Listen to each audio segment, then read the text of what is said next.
Zero Malabar സഭയുടെ പ്രഥമ ധ്യാനാത്മക നിത്യാരാധന സന്യാസ ഭവനം ഇന്ന് സുവർണ ജൂബിലിയാൽ പ്രശോഭിതമാണ്. തങ്ങളുടെ സന്യാസ ജീവിതത്തിൽ പരമപ്രധാനമായി കരുതുന്ന ആവൃത്തി അനുധാവനം ചെയ്യുന്ന ഈ സന്യസ്ത സമൂഹം നിലകൊള്ളുന്നത് കോട്ടയം നെടുങ്കുന്നത്താണ്. ചങ്ങനാശ്ശേരി അതിരൂപതയുടെ ആത്മീയ വളർച്ചയെ ചാലകശക്തിയായി നിലകൊള്ളുമ്പോഴും ലോകത്തിലായിരിക്കുന്ന സഹോദരങ്ങളുടെ വേദനകളും ആകുലതകളുമെല്ലാം ഹൃദയത്തിൽ സംവഹിച്ച് ദൈവസന്നിധിയിൽ നിരന്തരം പരിഹാരം യാചിക്കുകയാണിവർ. ചങ്ങനാശ്ശേരി നെടുങ്കുന്നത്തെ നിത്യാരാധന സന്യാസ ഭവനത്തിന് മുന്നിലാണ് നമ്മളിപ്പോൾ ഉള്ളത്. സീറോ മലബാർ സഭയുടെ കീഴിലെ പ്രഥമ നിത്യാരാധന സന്യാസ ഭവനം എന്ന സുവർണ ജൂബിലിയുടെ നിറവിലാണ്. ഇത്തവണത്തെ ചർച്ച് ബീറ്റ്സിലെ വിശേഷങ്ങൾ ഈ നിത്യാരാധന സമൂഹത്തെക്കുറിച്ചാണ്.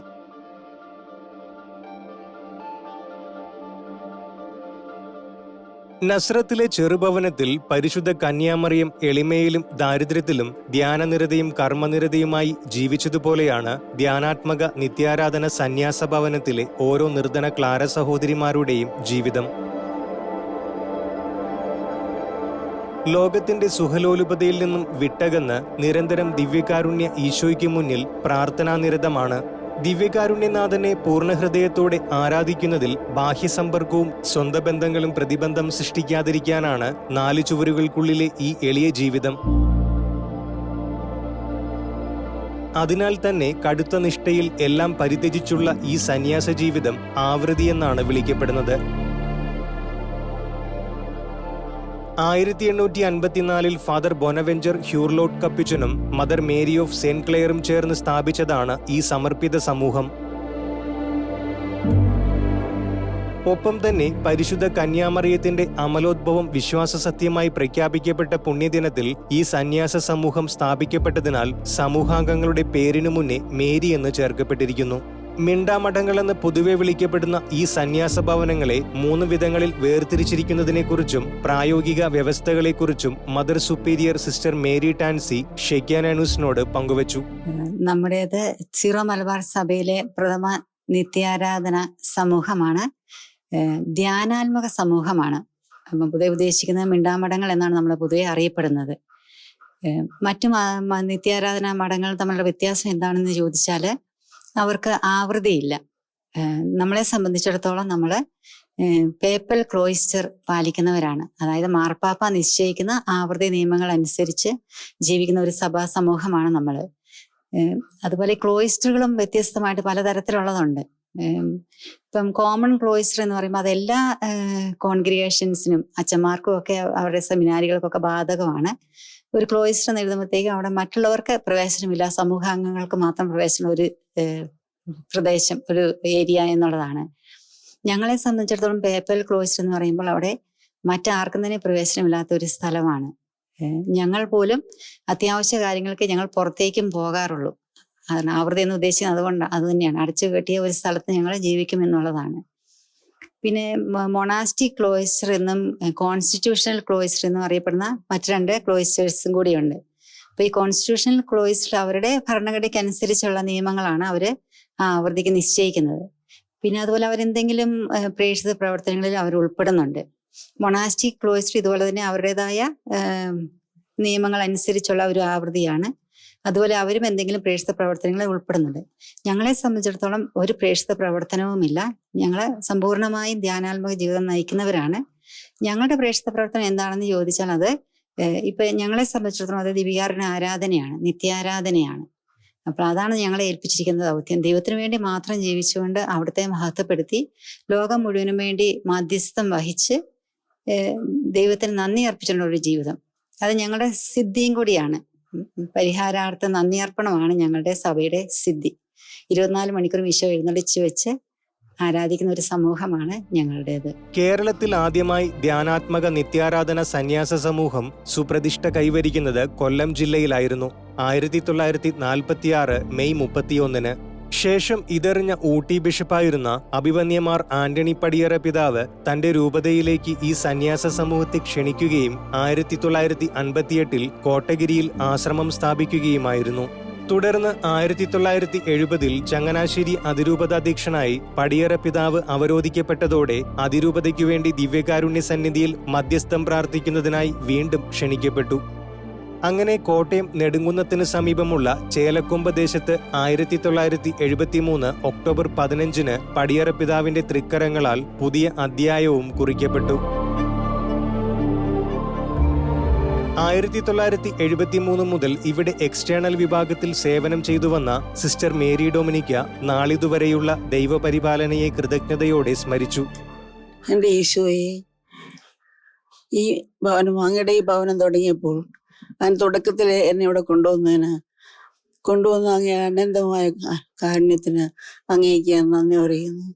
ഇന്ന് വരെ യാതൊരു കുഴപ്പവും കൂടാതെ എൻ്റെ ആത്മീയവും ശാരീരികവുമായ എല്ലാ ആവശ്യങ്ങളിലും കാത്തുരക്ഷിച്ച എൻ്റെ നല്ല ഈശോയെ അങ്ങേക്ക് ഞാൻ നന്ദി പറയുന്നു.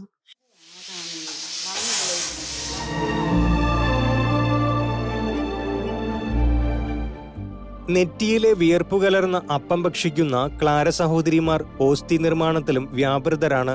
കൃത്യതയോടെയുള്ള ഓസ്തി നിർമ്മാണം ഏക വരുമാന മാർഗമായതിനാൽ ദിവ്യകാരുണ്യാരാധന കഴിഞ്ഞാൽ പിന്നെ മുൻതൂക്കം ഇതിനാണ്. കഴിഞ്ഞ 25 വർഷത്തിലേറെയായി ഓസ്തി നിർമ്മാണത്തിന് മേൽനോട്ടം വഹിക്കുന്നത് സിസ്റ്റർ മേരി വിക്ടോറിയയാണ്. സഹായത്തിനായി മറ്റൊരു സിസ്റ്ററും ഒപ്പമുണ്ട്. നാളിത്ര കഴിഞ്ഞിട്ടും ഉത്സാഹം ഒട്ടും കുറയാതെ ഈശോയെ അടുത്തെറിഞ്ഞ് വേല ചെയ്യാൻ സാധിക്കുന്നതിലുള്ള സന്തോഷമാണ് സിസ്റ്റർ മേരി വിക്ടോറിയയ്ക്കുള്ളത്. ഏകദേശം 25 വർഷമായി ഞാൻ ഈ ഓസ്തി ഉണ്ടാക്കുന്ന ജോലി തുടങ്ങിയിട്ട്. ആദ്യമൊക്കെ കുറേശ്ശെ ഉണ്ടാക്കി. ഇപ്പം രൂപതയിൽ നിന്ന് കൂടുതൽ ആവശ്യപ്പെട്ടതനുസരിച്ച് ഇപ്പം ഇത് മാക്സിമം ഞങ്ങൾ വർക്ക് ചെയ്യുന്നുണ്ട്. എല്ലാം നന്നായിട്ട് തന്നെ വരുന്നുണ്ട്. ദൈവാനുഗ്രഹത്താൽ ഈശോ ആകാനുള്ള ഓസ്തിയാണല്ലോ എന്നുള്ള വിചാരത്താലുള്ള സന്തോഷമുണ്ട്. സന്തോഷത്തോടും സംതൃപ്തിയോടും കൂടിയാണ് ഞാനും എന്നെ സഹായിക്കുന്ന സിസ്റ്റേഴ്സും ഈ ജോലി ചെയ്യുന്നത്. 200 വലിയ ഓസ്തി ഒരു ദിവസം ഉണ്ടാക്കും. ചിലപ്പം അതിലും കൂടുതലും ഉണ്ടാക്കും. നമ്മുടെ സമയം അനുസരിച്ച് ചിലപ്പം കൂടിയും കുറഞ്ഞും വരും. എന്നാലും ആവശ്യത്തിനുള്ളത് കിട്ടും. പിന്നെ ആരാധനയുടെ അതിൽ നിന്ന് എടുക്കും. അച്ഛന്മാർ ഉപയോഗിക്കുന്ന വലിയ ഓസ്തി അതിൽ നിന്ന് മുറിച്ചെടുക്കും. പിന്നെ ഞങ്ങൾക്കൊരു ഉള്ള ഒരു ഇൻകം ഈ ഓസ്തിയുടെ കൊടുക്കുന്നതിൽ നിന്നുള്ള ഒരു വരുമാനം ഞങ്ങൾക്ക് കിട്ടുന്നുണ്ട്. അത് അങ്ങനെ എനിക്ക് സമൂഹത്തെ സഹായിക്കാം. അത് തന്നെ ദൈവത്തിന് വേണ്ടി ജോലി ചെയ്യാനും സാധിക്കുന്നുണ്ടല്ലോ എന്നുള്ള ഒരു നല്ല സംതൃപ്തിയുണ്ട്, സന്തോഷമുണ്ട്.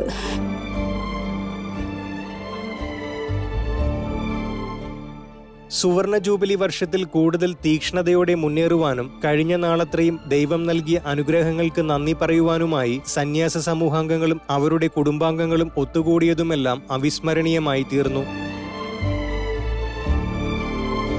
ഈ അവസരത്തിൽ സീറോ മലബാർ സഭയുടെ തലവനും പിതാവുമായ കർദിനാൾ മാർ ജോർജ് ആലഞ്ചേരി ആശംസകളുമായി നേരിട്ടെത്തുകയും കൃതജ്ഞതാ ബലിയർപ്പിക്കുകയും ചെയ്തു.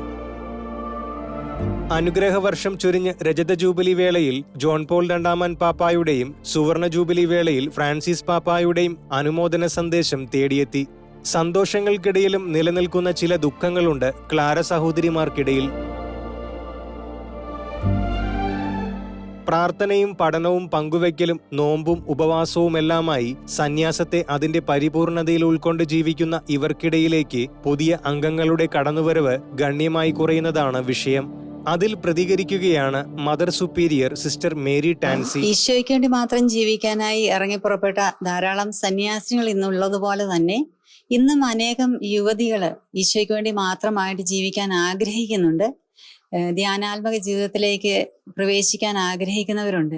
അവരെയൊക്കെ പ്രോത്സാഹിപ്പിക്കണം, നിരുത്സാഹപ്പെടുത്തരുത് എന്നൊരു അപേക്ഷയും ഞങ്ങൾക്കുണ്ട്. കാരണം ഞങ്ങൾക്കറിയാം പലരുമുണ്ട് ഇങ്ങനെ ആഗ്രഹിക്കുന്നവരെ. ഞങ്ങളുമായിട്ട് പലരും ബന്ധപ്പെടാറുണ്ട്, ഫോണിലൂടെ ബന്ധപ്പെടുന്നുണ്ട്, എഴുത്തുകളിലൂടെ അല്ലെങ്കിൽ വന്ന് കാര്യങ്ങളൊക്കെ പറഞ്ഞ് സംസാരിക്കാറൊക്കെ ഉണ്ട്. അപ്പോൾ അവരെ നിരുത്സാഹപ്പെടുത്താതെ അവരുടെ ആ വിളി സഭയ്ക്ക് ഏറെ പ്രയോജനപ്രദമാണ്. അവരുടെ തന്നെ കുടുംബങ്ങൾക്ക്, സഭയ്ക്ക്, ലോകം മുഴുവന് ഒരു അനുഗ്രഹദായകമാകുന്ന ഒരു ജീവിതമാണ് ഞങ്ങളുടേത് എന്നുള്ള ഒരു ബോധ്യം എല്ലാ മാതാപിതാക്കൾക്കും ഉണ്ടാകട്ടെ എന്ന് ഞങ്ങൾ ആഗ്രഹിക്കുകയാണ്. തങ്ങളുടെ ഓരോ ചെറിയ പ്രവർത്തനങ്ങളിൽ പോലും ദൈവസാന്നിധ്യം നിലനിർത്തിക്കൊണ്ട് അനുദിനം ജീവിക്കുന്നവരായ ഇവർ ദൈവാരാധനയിൽ ദൈവത്തോട് വളരെ ചേർന്ന് നിൽക്കുന്ന ഒരു സമൂഹമാണ്. ഈ സന്യാസ ഭവനത്തോട് ചേർന്നു തന്നെ സമീപവാസികളായ ക്രൈസ്തവ വിശ്വാസികൾക്ക് ദിവ്യബലിയിൽ പങ്കുചേരുന്നതിനായി ആത്മീയ നിറവിനാൽ ഒരു മനോഹരമായ ചാപ്പലും ഇവിടെ സജ്ജമാണ്. ഇക്കാലമത്രയും ഈശോയെ പുൽകി നിത്യാരാധനകൾ നടത്തി സ്വർഗപ്രാപ്തി നേടിയ മദർ മേരി മൈക്കിളിനുൾപ്പെടെ 9 പുണ്യസൂനങ്ങളുടെ ഭൗതിക ശരീരം അടക്കം ചെയ്തിരിക്കുന്നത് ചാപ്പലിന് സമീപമുള്ള സെമിത്തേരിയിലാണ്. നിശബ്ദവും ആരാധനകവുമായ ജീവിതത്തിലൂടെ ഇനിയും കൂടുതൽ തീക്ഷ്ണതയോടെ സഭയ്ക്കും സമൂഹത്തിനും ശുശ്രൂഷ ചെയ്യുവാനുള്ള അനുഗ്രഹത്തിനായി ദൈവത്തോട് പ്രാർത്ഥന തുടരുകയാണ് ഈ സന്യസ്ത സമൂഹം. അതിന് പിന്തുണയും പ്രചോദനവുമായി അഭിവന്യ മാർ ആന്റണി പടിയറ പിതാവിനു ശേഷം പിൻഗാമികളായെത്തിയ പിതാക്കന്മാർ അശ്രാന്തമായി പരിശ്രമിച്ചു. ദൈവകൃപയാൽ ചങ്ങനാശ്ശേരി അതിരൂപതയുടെ പവർ ഹൗസായി മാറിയിരിക്കുകയാണ് ഈ നിത്യാരാധന സന്യാസ ഭവനം. കടന്നുപോയ 50 വർഷങ്ങൾ വിശ്വാസ പൈതൃകത്തിന് മുതൽക്കൂട്ടുമാണ്. ക്യാമറമാൻ ആൽജോയ്ക്കുമൊപ്പം Rijo Xavier, Shekinah news, Kottayam.